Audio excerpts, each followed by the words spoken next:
Sallallahu ala Muhammad sallallahu alaihi wasallam. Itu merupakan nafsul musaddiqah. Karena membenarkan dengan pikiran itu harganya mahal, Pak. Membenarkan dengan pikiran itu harganya mahal. Sebagaimana kalau mendustakan dengan pikiran dan hatinya, itu juga dosanya tidak main-main, itu dosa besar sekali yang bisa jadi mengancam keimanan seseorang. Jadi Allah itu menuntut kita beribadah kepadanya, menghambakan diri kepada Allah itu Subhanahu wa ta'ala, bukan hanya dalam anggota badan kita, tapi juga menuntut dari kita, pikiran kita itu harus betul-betul sesuai dengan apa yang Allah perintahkan untuk membenarkan. Makanya di dalam akidah Ahlussunnah wal Jamaah, kalau ada orang yang beribadah tapi pikirannya tidak membenarkan, ibadahnya tidak akan diterima. Walaupun dia melakukan. Jadi kalau ada orang, dia beribadah, tapi pikirannya tidak membenarkan, ibadahnya tidak akan ada hajat bagi Allah untuk menerima. Ya. Mari kita menjumpai di dalam surat Muhammad, Allah mengatakan, "Dzalika bi annahum karihu ma anzalallahu fa ahbata amalahum." Orang munafik itu disebutkan oleh Allah di salah satu ayat. "Dzalika bi annahum karihu ma anzalallah." Orang munafik itu, mereka itu benci kepada apa yang Allah turunkan kepada Rasulullah dan orang yang beriman. Karihu, dia benci, dia nggak suka. Fa'ahbatu amalahum, Allah menghapuskan amal mereka. Walaupun orang munafik itu ya sholat, orang munafik juga membaca Al-Quran, orang munafik juga ibadah, orang munafik juga ada yang bangun masjid, orang munafik juga sholat kan, wa idza qamu ila sholati qamu sholat.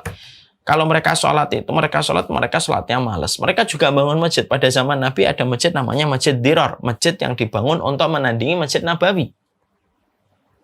Orang munafik juga baca Quran. Makanya diserupakan orang munafik yang baca Quran itu apa? Baunya harum tetapi dalamnya busuk. Tapi semua amal yang dilakukan orang munafik tidak diterima oleh Allah. Kegagalan amalan orang munafik diterima sama Allah itu apa? Dimulai dari kegagalan berfikirnya dia untuk membenarkan Allah. Dari setiap perkataan dan setiap hadis yang disampaikan oleh Rasulullah. Makanya hari ini yang kita harus waspada itu apa? Seluruh pemikiran yang mana bermuara kepada sebuah usaha dan strategi untuk mementahkan manusia dari keimanan kepada Allah. Untuk membenarkan Allah. Jadi membenarkan secara pikiran itu jangan dianggap remeh. Karena ini merupakan aset yang paling berharga dalam keimanan itu apa? Musaddiqah. Membenarkan yang dikatakan Allah dan Rasulnya itu aset paling berharga dalam berpikir. Dalam tangan dan kakimu ada hak Allah untuk kamu bersujud.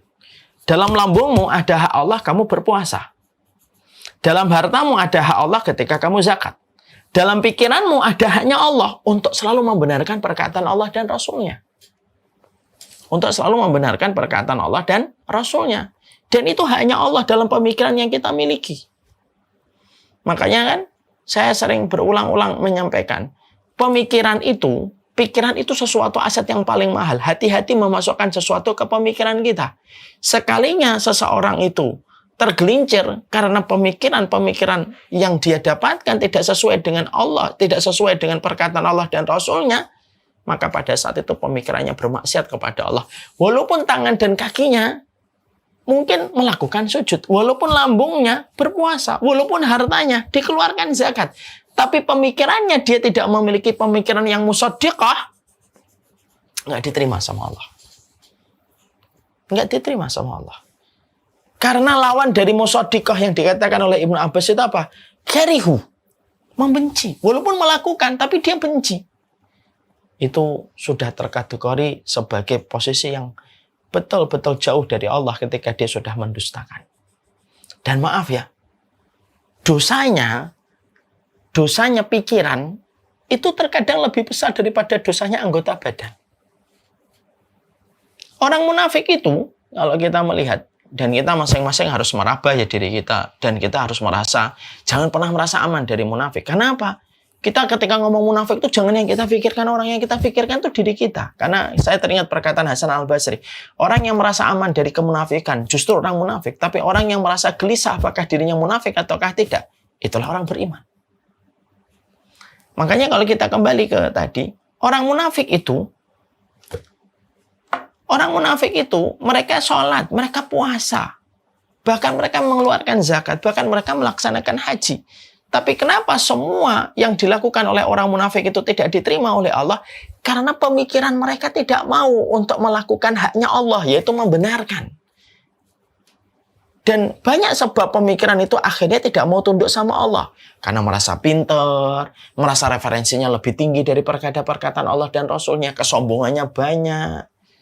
Atau dia mendapatkan referensi dan asupan materi yang bertabrakan dengan kitabullah dan sunnah. Itu yang menjadikan dia mendustakan. Dan pemikiran itu selalu mahal. Pemikiran itu selalu mahal. Mari kita coba bedah. Di dalam konteks hukum, kenapa orang kalau dia melakukan pencurian hukumannya 2-3 tahun. Tapi kalau berkaitan tentang sebuah pasal subversif, hukumannya bisa lebih tinggi daripada orang yang mencuri. Karena pemikiran itu selalu mahal dibandingkan kejahatan yang dilakukan oleh badan. Orang munafik itu bisa jadi dia tidak berzina, dia tidak minum alkohol. Bisa jadi dia tidak membunuh. Dan bisa jadi dia tidak berjudi. Tapi walaupun dia tidak membunuh, tidak berjudi, tidak berzina, tapi pemikirannya itu yang menabrak kepada apa yang disampaikan oleh Allah dan Rasulnya.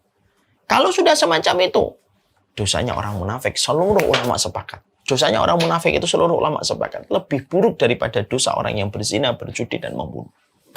Kenapa? Orang berzina, membunuh, bisa jadi amalnya itu masih diterima oleh Allah ketika dia tetap melakukan kebaikan. Tapi orang munafik sama sekali tidak ada yang diterima oleh Allah. Didasari karena pemikirannya ketika tidak membenarkan perkataan Allah dan Rasulnya. Hati-hati sama pemikiran. Dan saya ulang kembali. Dalam kakimu, tanganmu, ada haknya Allah untuk engkau bersujud. Dalam matamu ada hanya Allah ketika kamu menundukkan dari pemikiran-pemikiran yang dari pemandangan-pemandangan maksiat. Ya.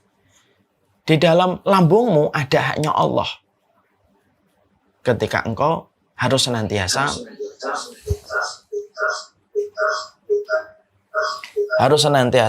di dalam lambungmu ada haknya Allah supaya kamu berpuasa. Dalam hartamu ada hanya Allah ketika engkau mengeluarkan zakat. Ya, ada hanya Allah ketika engkau harus mengeluarkan zakat. Tapi dalam pemikiranmu ada hanya Allah. Ada haknya Allah. Yaitu adalah bagaimana engkau membenarkan apa yang dikatakan oleh Allah dan Rasulnya.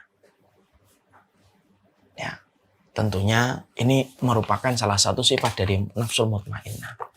Nafsul mutmainnah itu berarti ketika membenarkan, dia kondisinya tenang. Pemikiran seliweran, apa yang trending, apa yang viral, tidak pernah tidak pernah berhasil menjadikan dia untuk mendustakan dan mementahkan perkataan Allah dan Rasulnya. Orang menyampaikan kepadanya, begini.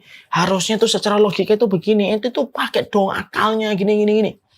Dia tetap tersenyum dan berkata, ya ayatnya begini. Bukan akhirnya menjadi sombong, lalu mendebat setiap orang. Enggak. Orang yang membenarkan itu memiliki ketenangan di dalam sikap. Dia juga nggak demonstratif. Tapi dia selalu membenarkan apa yang datang dari Allah. Makanya kaidahnya orang yang beriman yang memiliki nafsul mutmainnah itu apa? Dikatakan oleh para ulama.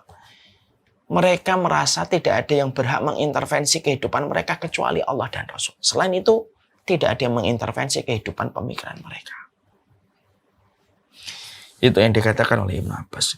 Qatadah mengatakan, orang yang memiliki nafsul mutmainnah itu adalah nafsunya tenang kepada apa yang dijanjikan oleh Allah. Kalau dia mendapati masalah, dia mencari asma dan sifatnya Allah untuk merenungkan masalah itu dikaitkan dengan sifatnya Allah. Contoh, kalau dia sakit, dia cari sifatnya Allah yang memberikan ketenangan. Oh, Allah itu memberikan sifat pada dirinya asy-syafi. Kalau kemudian dia dalam kondisi sedang gelisah memikirkan anaknya ketika tidak tahu kemana, dia lalu berpikir cari namanya Allah yang bisa menenangkan dia. Oh, Allah itu Al-Hafidz, Maha Penjaga. Saya titipkan anak saya kepada Allah yang Sang Penjaga. Maka setiap dia menelusuri setiap sifat-sifatnya Allah yang sempurna, maka dia merasakan ketenangan pada hidupnya. Dia merasakan ketenangan dalam hidup.